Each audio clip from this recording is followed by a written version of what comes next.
say Redline buys a new CNC machining center for $1 million. It will run for 10 years. So here is the question depreciation answers.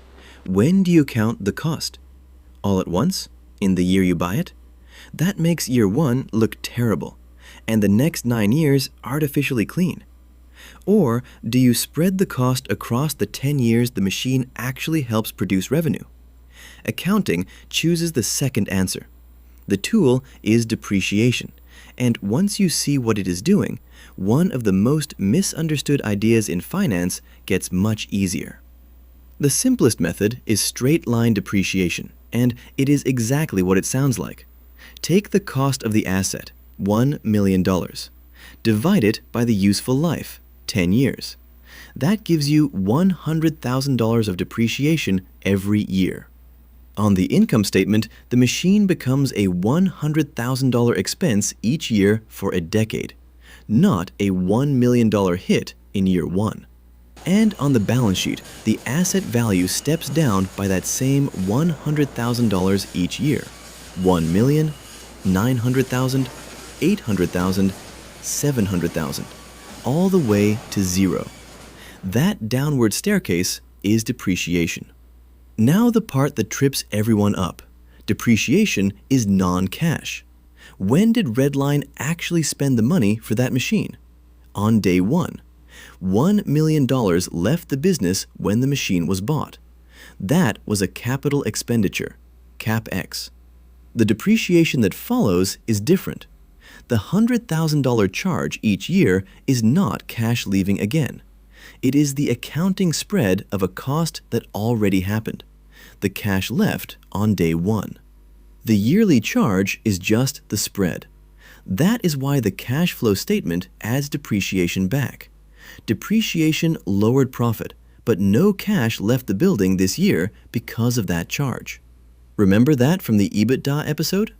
Depreciation is the classic non-cash expense. But non-cash does not mean fake. It means the cash timing is different. Now watch how one depreciation charge moves through all 3 statements. On the income statement, depreciation is an expense. It lowers profit.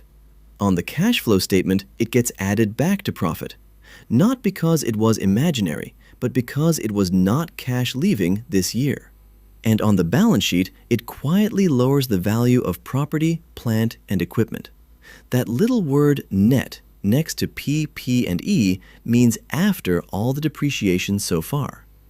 1 charge, 3 statements. An expense here, added back there. Quietly reducing an asset over here. That is the wiring from the 3-statement episode in miniature. Quick but important distinction. Depreciation and amortization are the same basic idea for 2 different kinds of assets. Depreciation is for physical assets, machines, buildings, vehicles. A CNC machining center depreciates. Amortization is for intangible assets, patents, software, customer lists. A software license amortizes. Same mechanic, spread the cost over the asset's useful life. Different asset type. So when a statement says D and A, that usually means depreciation and amortization together. Now let's look at Redline's real numbers. Redline's depreciation and amortization for the year was about $4.2 million. That is the cost of its equipment and intangibles wearing down through the income statement. But now compare it to what Redline spent on new equipment during the same year. Capital expenditures were about $5.2 million. That includes investments like new production equipment, tooling, and capacity upgrades. That comparison matters. D and A tells you what wore down. Capex tells you what the company put back.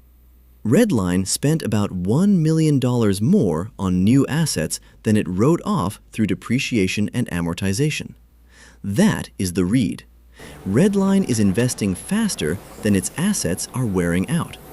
It is maintaining and growing capacity, not simply coasting on aging equipment. A company where depreciation runs higher than capex may be doing the opposite. It may be letting equipment age while reported profits look better than the future reality. So do not read depreciation alone. Read it against capex. That tells you whether the business is reinvesting or quietly aging.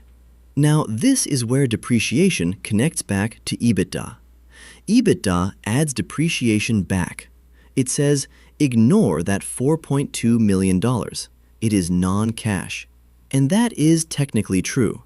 But we just watched Redline spend $5.2 million on capital expenditures. So depreciation is not a fiction. It is the meter running on real machines that eventually have to be repaired, upgraded, or replaced. EBITDA treats that cost as if it is free. Depreciation quietly insists it is not. That is why, when a capital-heavy company waves around its EBITDA, an operator's first question is simple. Okay, what is your capex? Because if the assets are wearing down and the company is not reinvesting, EBITDA can make the business look healthier than it really is. So what does depreciation tell you?